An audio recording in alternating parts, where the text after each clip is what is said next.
Perkenalkan, nama saya Muhammad Teguh Ramadan. Saya fisioterapi yang bertugas pada siang hari ini. Kalau boleh tahu keluhannya ibu apa? Iya kak, ini anak saya baru lahir berapa minggu yang lalu. Tangannya kayak gini terus. Oh, boleh saya cek dulu ibu, tangannya kenapa? Oh, tangannya ini berarti dia jari-jarinya dia kayak cakar gitu ya bu? Maksudnya gerakannya cakar gitu.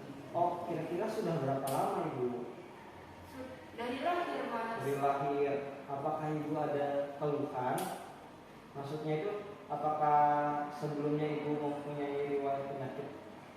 Saya selama hamil dulu sehat-sehat aja. Cuma waktu saya lahiran itu, saya tuh nggak bisa ngelahirin anaknya terus dibantu sama alat itu apa yang namanya konsen kalau nggak salah ya. Oh, konsep.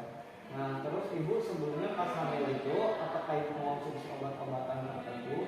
Enggak.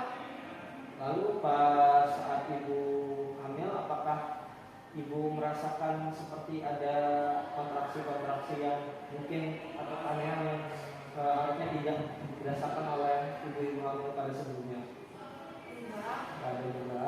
Apakah setelah ibu melahirkan anak juga konsumsi atau gizi dari anak tersebut kurang atau bagaimana ibu? Saya sehat-sehat aja. Cuma waktu lahir dibantu sama alat itu loh mas. Oh, gitu. Ya. Oke, kalau gitu, baik, ibu, saya cek terlebih dahulu anaknya ibu ya. Baiklah, untuk pemeriksaan dari ortodoksi yaitu adalah pemeriksaan motorefleks. Nah, pemeriksaan motorefleks ini adalah pemeriksaan yang bertujuan untuk mengetahui kejutan dari refleks kejut dari bayi. Nah, di sini posisi bayi bisa dalam posisi terlentang, lalu kita seolah-olah akan jatuhkan. Jika bayi itu sehat, maka tangannya akan memfleksi shoulder. Nah, tangannya akan memfleksi shoulder dan juga kakinya akan bergerak ke arah fleksi. Namun berbeda pada kasus palsi, di mana tangan bayi akan tetap berada di posisi tersebut karena adanya kelemahan dari otot-otot di bagian lengan atas maupun lengan bawah.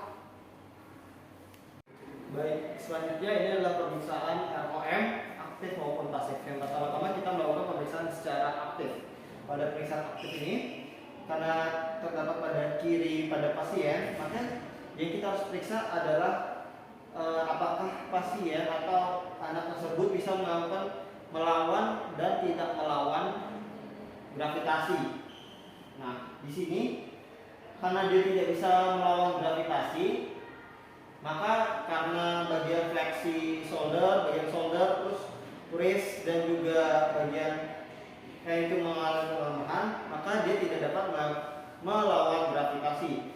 Selanjutnya itu adalah menstimulasikan anak untuk melakukan fleksi shoulder, eksternal rotasi, fleksi ekstensi pada bagian wrist, dan fleksi ekstensi pada bagian elbow. Nah, kita stimulasikan pada anak. Baik, selanjutnya ini adalah pemeriksaan pasif ROM pada pasien tersebut, di mana dia kita bantu secara pasif melakukan fleksi shoulder, lalu internal rotasi, fleksi ekstensi wrist, fleksi ekstensi juga pada bagian elbow. Kita lakukan menggunakan goniometri.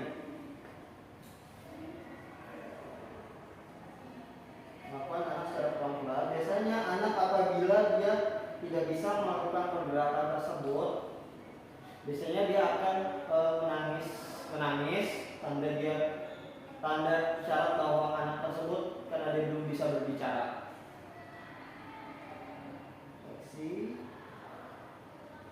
lampu, fleksi dan seperti itu. Baiklah, di sini kita akan memeriksa dari kekuatan otot pasien atau MMT pasien. Jadi kalau posisi pasien itu adalah internal rotasi shoulder, lalu internal rotasi dari supinasi dari elbow, dan palmar fleksi dari wrist, lalu fleksi dari finger. Hal tersebut disebabkan adanya kelemahan otot pada bagian arms.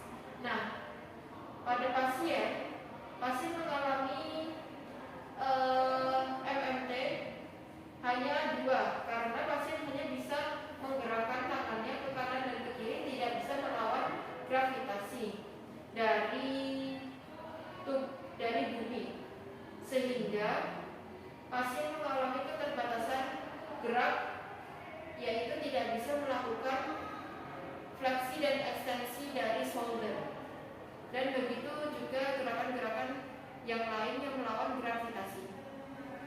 Baik, selanjutnya adalah tes sensoris pada anak. Nah, kita untuk mengetahui sensoris pada anak, kita menggunakan tajam, tumpul, halus, kasar. Yang halus kita cukup raba saja. Yang kasar memberikan kasaran seperti kain-kain yang kasar seperti itu. Apabila anak tersebut dapat biasanya menghindar karena kegelian atau kasar, maka mereka akan melakukan refleks. Terus ada tajam tumpul. Cukup kita lakukan dengan benda-benda yang tajam atau benda-benda yang sedikit tajam pada anak. Itu pada bagian arms pada anak. Biasanya anak memiliki refleks namanya refleks protection. Nah, refleks protection ini di mana anak akan melakukan proteksi diri terhadap rangsangan-rangsangan yang diberikan oleh orang, rangsangan-rangsangan yang tidak mengenakan seperti kasar maupun tajam. Gitu. Baik, selanjutnya adalah pemeriksaan facial pada anak. Kalau kita tidak menggunakan vas untuk orang dewasa, maka kita menggunakan facial.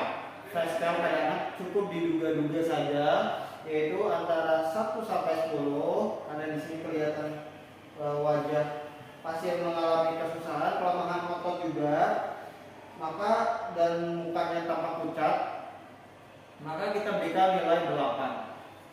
Next, selanjutnya ada lateral rotation, di mana gerakannya itu kita memfleksikan tangan bayi, lalu kita abduksikan. Baik, selanjutnya ada posterior capsule stretch, seperti namanya ke arah posterior. Nah, yang kita fiksasikan pada bagian humerus, satu humerus, ya pada bagian bicep dan tricep, yang satunya pada bagian tangan, satunya pada bagian radialis dan ulnaris ke bawah. Yang satu yang kita fiksasikan pada bagian femur itu kita arahkan ke anterior, tarik ke atas. Yang satunya ke arah posterior lalu mengabduksikan.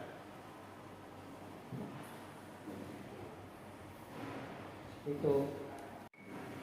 Next ada fleksi dan ekstensi.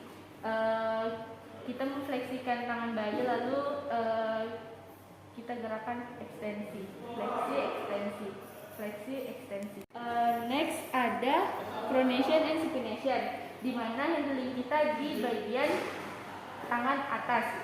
Lalu kita gerakan pronasi dan supinasi.